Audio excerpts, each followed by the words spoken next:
Hi everyone, today we have a very special guest in my office. My son Shivan visited today, so उससे बुलाते हैं और कुछ question पूछते हैं. Come here Shivan, आइए आओ. Shivan, say hi to everyone. Hi. So market આજે ક્યાં છે? નીચે પડી ગયું ને ગઈકાલે નીચે પડી ગયું. सो આવતા વીકમાં માર્કેટ ક્યાં જશે જાણવું છે? मैंने उससे पूछा कि मार्केट आज क्या कर रहा है, बोला नीचे गिर गया है, कल भी नीचे गिरा था और उसे जानना है कि नेक्स्ट वीक में मार्केट कहाँ जा सकता है. And I am damn sure आप सबको भी ये जानना है कि आने वाले टाइम में मार्केट का ट्रेंड कौन सा रह सकता है. We have a very special week, जो नेक्स्ट वीक 4 जून को जो इलेक्शंस रिजल्ट्स डिक्लेयर होने वाले हैं इंडिया में, वो इम्पोर्टेंट इवेंट होने वाला है स्टॉक मार्केट में, पर्टिकुलरली उसके ट्रेंड के लिए. मार्केट कहाँ मूव कर सकता है, एग्जिस्टिंग सरकार आएगी या नहीं आएगी, या कितनी सीट के साथ बीजेपी एनडीए जीत के आ सकती है, ये सारे क्वेश्चंस आपके दिमाग में भी चल रहे होंगे. और स्पेशली मार्केट में क्या होगा, ऊपर जाएगा नीचे गिरेगा, या फिर कौन से सेक्टर चल सकते हैं, कौन से स्टॉक्स को हमें ध्यान रखना है, ये सारे क्वेश्चन आपको दिमाग में आ रहे होंगे. सो अगर ये सारे क्वेश्चन के बारे में डिटेल में आपको आंसर चाहिए कि मार्केट कहाँ जाएगा, कौन से सेक्टर पर ध्यान रखना है, रिजल्ट्स का क्या इफेक्ट हो सकता है, ये सारे क्वेश्चन के आंसर मैं इस वीडियो के अंदर कवर करूँगा. सो इस वीडियो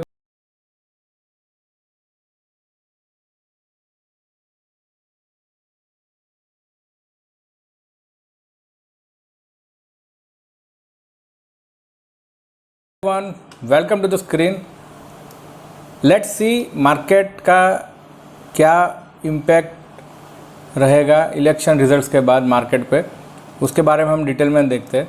उससे पहले हम एक बार स्टडी करते हैं कि निफ्टी और बैंक निफ्टी जो हमारे मेजर इंडेक्स है इंडियन मार्केट के, उसमें अभी क्या चल रहा है. सो यहाँ पे आप देख पा रहे हो निफ्टी इंडेक्स में स्पेशली हम देख रहे हैं कि आफ्टर मार्च मंथ के बाद एक रेंज में फंसा हुआ है मार्केट, और वो रेंज हमें यहाँ पे मई मंथ के एंड में ब्रेक होते हुए देखने को मिली. सो एक नया हाई भी फॉर्म होते हुए देखने को मिला निफ्टी इंडेक्स में यहाँ पे. सो ये इलेक्शन रिजल्ट्स 4 जून को डिक्लेयर होने वाला है, उसके नज़दीक आते आते हमें एक मार्केट में रैली दिखी और नया हाई फॉर्म होते हुए देखने को मिला इन यूफोरिया के मार्केट में एक अच्छा इम्पैक्ट रिजल्ट्स के देखने को मिल सकते हैं. बैंक निफ्टी की बात करें, सो बैंक निफ्टी का चार्ट में हमें देखने को मिल रहा है कि नया हाई नहीं बना है. यहाँ पे जो हाई बना था अप्रैल मंथ में वो ब्रेक नहीं हुआ, ये वाला हाई यहाँ पे, जबकि निफ्टी इंडेक्स में हुआ है. सो ये बहुत बड़ा एक मेजर डिफरेंस है. दोनों इंडेक्स में एक डाइवर्जेंस हम बोल सकते हैं कि एक इंडेक्स ने नया हाई बनाया, दूसरे ने अभी तक नहीं बनाया. सो हमें अभी ये चेक करना है कि मार्केट में ये जो निफ्टी इंडेक्स में हाई बने, बैंक निफ्टी में नए हाई बने, तो उसमें क्या रिजल्ट्स रहे हैं प्रीवियसली. इलेक्शंस के जो रिजल्ट्स प्रीवियसली जो हुए 2004 से हम देखेंगे कि 2004, 2009, 2014 और 2019 ये 4 इलेक्शंस हुए, जिसमें हम देखेंगे कि इसका मार्केट में क्या इम्पैक्ट रहा है और उसका स्टेटिस्टिक्स को हम स्टडी करने का कोशिश करेंगे. ठीक है, और उससे हम एक कंक्लूज़न निकालेंगे कि मार्केट में एग्जिस्टिंग सरकार कंटिन्यू होती है, उसकी ही गवर्नमेंट आती है तो क्या हो सकता है, और अगर चेंज होती है तो क्या हो सकता है. तो उसका डेटा मैंने एक प्रिपेयर किया है जो मैं यहाँ पे एक्सेल में आपको दिखाऊंगा यहाँ पे. तो यहाँ से हम स्टार्ट करते हैं स्टडी करना. मैंने रिजल्ट्स के डेट के साथ निकाला है. 2004 की बात करें, 13 मई को रिज़ल्ट आया था. तो यहाँ पे उससे पहले एनडीए की सरकार थी, मतलब भाजपा और दूसरे दल की सरकार को एनडीए बोलते हैं, उसकी सरकार ऑलरेडी थी वाजपेयी सरकार, जो 2004 में उनको हार का सामना करना पड़ा था और वहाँ पे गवर्नमेंट चेंज हुई थी. ठीक है, तो हमने यहाँ पे क्या डेटा निकाला है, प्रीवियसली 6 मंथ का, ये रिज़ल्ट आने के पहले, इलेक्शंस के 6 मंथ पहले क्या रिटर्न्स बने हैं निफ्टी इंडेक्स में. तो मार्केट में 15% का रिटर्न हुआ था. रिज़ल्ट के दिन कुछ खास रिटर्न नहीं दिखे. 1 महीने बाद करीबन 14% का डाउन मूव और 6 महीने में करीबन 10% का रिटर्न देखने को मिला. तो यहाँ पे गवर्नमेंट चेंज हुई थी, अनसर्टेनिटी थी, and that is the reason के कुछ रिजल्ट्स हम रिटर्न्स में भी हमें उसका इम्पैक्ट नेगेटिव देखने को मिला. ये मेजरली इसलिए होता है कि काफ़ी बार जो सरकार की पॉलिसी होती है वो मार्केट में कंपनीज जो होती है उसके रिजल्ट्स पे काफ़ी इम्पैक्ट करती है, प्रॉफिट लॉस पे काफ़ी इम्पैक्ट करती है, रेवेन्यू पे भी. तो उसके वजह से एग्जिस्टिंग सरकार कंटिन्यू होती है तो पॉलिसी में मेजर चेंज नहीं होते, बट एक ब्रॉडर फोरकास्ट होता है, उसके वजह से एक अच्छा कंपनीज को फ़ायदा भी होता है. और अगर वैसा नहीं हुआ तो उसका बहुत बड़ा नेगेटिव इम्पैक्ट होता है, क्योंकि नई सरकार आएगी, नए विजन के साथ नई पॉलिसीज़ भी वो बनाएंगी और उस हिसाब से कंपनी के फंडामेंटल्स में भी काफ़ी चेंज हमें देखने को मिल सकते हैं। 2009 में यहाँ पे 2004 में एनडीए की सरकार गई, यूपीए की कांग्रेस सरकार आई थी, वो 2009 में मनमोहन सिंह की सरकार ने फिर से कंटिन्यू किया। That is the reason we see a tremendous move in a single day. Result दिन के दिन 20% का अपर सर्किट यहाँ पे हिट हुआ था। एग्जिस्टिंग सरकार कंटिन्यू हुई थी। इससे 6 महीने पहले 71% का रिटर्न था। ये मेजरली इसलिए इतना बड़ा रिटर्न दिख रहा है, 2008 में लेमन ब्रदर्स यूएस में बहुत बड़ा क्रैश देखने को मिला था और उसके बाद मार्केट 2008 से 2009 में जब इलेक्शन हुआ तब रिकवरी मोड में थे। सो दैट इज़ द रीज़न ये बड़ा हमें रिटर्न देखने को मिला। 1 मंथ में कुछ खास रिटर्न नहीं देखने को मिले, 1.5% minus and 17% plus in next 6 month.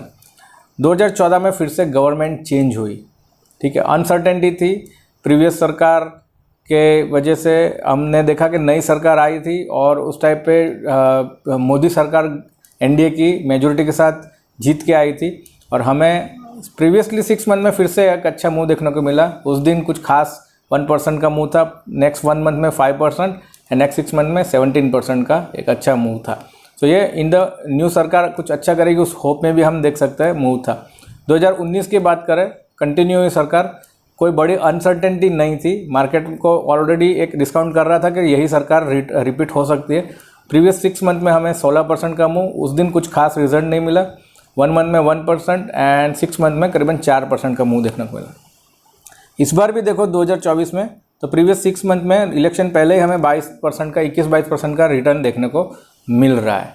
सो ये डेटा रहा है, हम देख पा रहे हैं कि प्रीवियसली तो मार्केट यही ट्रेंड फॉलो कर रहा है कि एक अच्छा होप में अच्छा रिटर्न्स दे रहा है। सरकार कंटिन्यू हो रही है नहीं हो रही है, उस हिसाब से हमको रिजल्ट के दिन कुछ खास फर्क नहीं पड़ता, बट उसके 1 मंथ एंड 6 मंथ में हमें उस हिसाब से डेटा चेंज होते हुए देखने को मिल रहा है। सो मेनली जब कंटिन्यू होती है सरकार, तो आने वाले टाइम में जो पॉलिसीज़ रहती है उनकी वो काफ़ी इम्पेक्ट करती है मार्केट पे, उसके रिजल्ट्स पे, क्वार्टर रिजल्ट्स पे और एनुअल रिजल्ट्स पे। सो इस डेटा से हमें लग रहा है कि इस बार जो मेजोरिटी लग रहा है कि कंटिन्यू करेगी सरकार, तो हमें उस हिसाब से बहुत न्यूट्रल रिटर्न्स देखने को मिल सकते हैं। लेस देन 1 मंथ की बात करें, 6 महीने में पिक्चर चेंज हो सकता है, क्योंकि नेक्स्ट 6 मंथ के बाद नवंबर 2024 में यूएस प्रेसिडेंशियल इलेक्शंस भी होने वाले हैं। सो वो भी काफ़ी इम्पैक्ट करते हैं। So these are the data. अभी हमें और कुछ चीज़ें भी चेक करनी रहेगी। अगर हम ओवरऑल ब्रॉडर व्यू ले रहे हैं तो मार्केट में हम देखेंगे कि इंस्टीट्यूशंस क्या कर रहे हैं, एफआईआई एंड डीआई जो हमारे मेजर इंस्टीट्यूशंस है वो क्या कर रहे हैं, तो उसका भी डेटा हमने यहाँ पे निकाला है। सो मई मंथ की बात करें तो मई मंथ के अंदर ओवरऑल हम देख पा रहे हैं कि लेफ्ट साइड पे आपको ये एफआईआई का नेट फिगर देखने को मिल रहा है, यहाँ पे डीआई का नेट फिगर देखने को मिल रहा है। तो उसने क्या किया है, तो मई मंथ के अंदर हम देख पा रहे हैं शुरुआत से कंटिन्यूसली एक सेलिंग एफआईआई की तरफ से हमें देखने को मिल रहा है, आप देख पा रहे हो, और कंटिन्यूसली बाइंग डीआई में देखने को मिल रहा है। उसको ग्राफिकल रिप्रेजेंटेशन देखें तो एक सेलिंग शुरू में एक अच्छा खासा सेलिंग देखने को मिला था जब भी अप्रैल मंथ स्टार्ट हुआ, बट बाद में धीरे धीरे रिकवरी देखने को मिली। सो ओवरऑल आप ग्राफ देखो तो ओवरऑल यहाँ पे रिकवरी देखने को मिल रही है। सो एफआईआई भी नेट सेलर है, बट उसका सेलिंग का इंटेंसिटी कम होते हुए देखने को मिल रहा है। That is a good sign. उसके सामने अगर हमने देखे डीआई कंटिन्यूसली शुरू में ये जो काफ़ी अच्छा सेलिंग एफआईआई का दिखा था, पूरा एब्जॉर्ब किया था डीआईआई ने, यहाँ पे अच्छा बाइंग किया था, तो ओवरऑल डैमेज कवर कंट्रोल किया था यहाँ पे मार्केट में डीआईआई ने। सो डीआईआई हम देख पा रहे हैं नेट एक बायर रहा है, बट उसका इंटेंसिटी एक न्यूट्रल रहा है, जबकि एफआईआई बहुत ही मेजर इंस्टीट्यूशन है, उसका इंटेंसिटी कम हुआ है सेलिंग का। So that is a good sign for markets. So overall हम देखें मंथ लास्ट डेट की बात करें तो 28 तारीख तक के डेटा देखें तो एफआईआई करीबन 35 हज़ार करोड़ का सेल करके बैठे, और यहाँ पे 45,000 करोड़, ये करोड़ में डिटेल फिगर्स, उसका हम यहाँ पे बाइंग करके बैठे। सो ओवरऑल जितना भी सेलिंग है उसके सामने हमें डीआई डोमेस्टिक इंस्टीट्यूशंस का बाइंग देखने को मिल रहा है। प्रीवियसली 6 मंथ में क्या किया है एफआईआई डीआई ने, वो भी देख लेते हैं एक बार। तो डेटा आप देख पा रहे हो, अक्टूबर मंथ में हम देख पा रहे हैं ये नेट जो है वो यहाँ पे एफआईआई का डीआई का, ये डीआई का। सो करीबन एफआईआई आप देख पा रहे हो मोस्टली इसने जनवरी के बाद सेलिंग ही करा है, सिर्फ मार्च मंथ एक बहुत ही छोटा फिगर था जिसमें बाइंग किया था, अप्रैल भी इवन सेलिंग ही किया था, जबकि DI कंटिन्यूसली हमें यहाँ पे देखने को मिल रहा है नेट बायर रहा है। सो ओवरऑल इतना समझ में आ रहा है कि जब भी बड़ा इंस्टीट्यूशन जो फॉरेन इंस्टीट्यूशनल इन्वेस्टर्स है अगर वो सेलिंग कर रहे हैं तो DI वहाँ पे डैमेज कंट्रोल कर रहा है। So this is a good sign कि मार्केट के अंदर हमें जब भी इंस्टीट्यूशन सेल कर रहा है DI सामने एक अच्छा कवर दे रहा है। So by data, institution data, it's a good sign कि मार्केट में हमें एक रिकवरी जब भी सेलिंग दिख रहा है तब एक अच्छी रिकवरी देखने को मिल रही है। नाउ लेट्स मूव के ओवरऑल ग्लोबल मार्केट क्या कर रहा है और इंडियन मार्केट क्या कर रहा है। सो इंडियन मार्केट की बात करें सो निफ्टी इंडेक्स, सो निफ्टी इंडेक्स के सामने हम देखते हैं यहाँ पे ग्लोबल मार्केट में हमें क्या क्या देखने को मिल रहा है। तो सबसे पहले हम देखते हैं डाउ जोन्स में। सो डाउ जोन्स का मार्केट में भी आप डेली टाइम फ्रेम देखो, उसमें भी एक नया हाई यहाँ पे फॉर्म हुआ है। थोड़ा बहुत यहाँ पे रिट्रेसमेंट देखने को मिल रहा है compare to Nifty. Nifty is a stronger than this Dow Jones chart, क्योंकि यहाँ पे हमें एक रिट्रेसमेंट देखने को मिल रहा है। दूसरा हम देखते हैं जो नेस्डेक का चार्ट है, तो यहाँ पे भी आप देख पा रहे हो it's on a new high. So Nifty भी नया हाई पे है, ये भी एक नया हाई पे है। So it's a good overall हमें देखने को मिल रहा है। उसके बाद अगर हम देखते हैं सो S&P 500 मेजर इंडेक्स है, वो भी एक नए हाई पे और कंसोलिडेट कर रहा है। So overall global market US के काफ़ी अच्छे है। जर्मनी का एक मार्केट भी हम देख लेते हैं, डेक्स यहाँ पे। So it is on also all time high और उसके बाद थोड़ा रिट्रेसमेंट देखने को मिल रहा है हमें। Then we can move to the Japan market निकाई।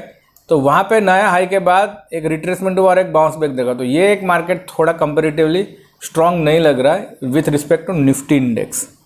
और हम देखते हैं सो ओवरऑल यहाँ पे हमें देखने को मिल रहा है कि जो ग्लोबल मार्केट है वो सारे अलाइनमेंट में है निफ्टी इंडेक्स के साथ। निफ्टी इंडेक्स में आप देख पा रहे हो नया हाई के बाद एक रिट्रेसमेंट हमें देखने को मिल रहा है। सो ग्लोबली ओवरऑल हमें एक अच्छा सिनेरियो दिख रहा है। कोई भी ऐसा खतरा नहीं दिख रहा है कि ग्लोबल मार्केट में कुछ सेल ऑफ हो जाए और हमारा मार्केट उसकी वजह से गिर जाए, क्योंकि मार्केट का ट्रेंड बहुत ही स्ट्रांग है globally. So this is the best thing. ठीक है, अभी हम देखते हैं कि सेक्टोरियल इंडाइसिस में भी हम एक बार देखते हैं कि इंडियन मार्केट में अगर एग्जिस्टिंग गवर्नमेंट आती है तो कौन से सेक्टर्स को ज़्यादा फ़ायदा हो सकता है। तो हम वो टेक्निकली एक बार ट्राई करते हैं कि मार्केट सेक्टोरियल चार्ट्स क्या दिखा रहे हैं। तो सबसे पहले हम देखते हैं निफ्टी में energy sector. So energy index हमें देखने को मिल रहा है कंटिन्यूसली पिछले कुछ महीनों से हाई फॉर्म कर रहा है, नया ऑल टाइम हाई पे है और एक अभी देख पा रहे हो थोड़ा सा रिट्रेस कर रहा है। So energy sector is a very good, you can keep watch on this. अगर हमको दूसरा एक सेक्टर देखना है तो निफ्टी FMCG सेक्टर देखते हैं। सो FMCG सेक्टर में यहाँ पे हाई लगा था जनवरी में, उसके बाद रिट्रेसमेंट हुआ और वो नीचे ही है अभी। सो निफ्टी के कंपैरिजन में और एनर्जी सेक्टर के कंपैरिजन में it is not a good sector. So stay away, हम थोड़ा दूर रहेंगे FMCG से। दूसरा हम देखते हैं इंफ्रा। सो इंफ्रा में it is a very strong new high retracement. So Nifty भी न्यू हाई रिट्रेसमेंट। सो इंफ्रास्ट्रक्चर का जो सेक्टर है उसमें भी हम ध्यान रख सकते हैं, उसके स्टॉक्स में भी। Now let's focus on IT में हाई बना था फरवरी में, उसके बाद बहुत बड़ा रिट्रेसमेंट हो चुका है और अभी तक रिकवरी नहीं हुई है। So it's a weak sector, stay away, avoid कर सकते हैं इसको हम। दूसरा है निफ्टी मीडिया सेक्टर हम देखते हैं। सो मीडिया सेक्टर तो काफ़ी ही नीचे है, ऑल टाइम हाई के बाद काफ़ी नीचे गिर चुका है और निफ्टी के कंपैरिजन में बहुत ही वीक लग रहा है। So stay away from media also. ठीक है, तो अब तक हमने देखा एनर्जी, FMCG, इंफ्रा और IT और मीडिया। तो उसमें से एनर्जी और इंफ्रा बहुत ही स्ट्रांग लग रहा है, बाकी तीन हम अवॉइड कर सकते हैं। Now let's focus on metal sector. So metal sector भी नया हाई कर रहा है, which is a good sign. Nifty के अलाइनमेंट में सपोर्ट कर रहा है। So Nifty metal sector is very important now, उसको भी ध्यान रख सकते हैं। Now let's check realty sector.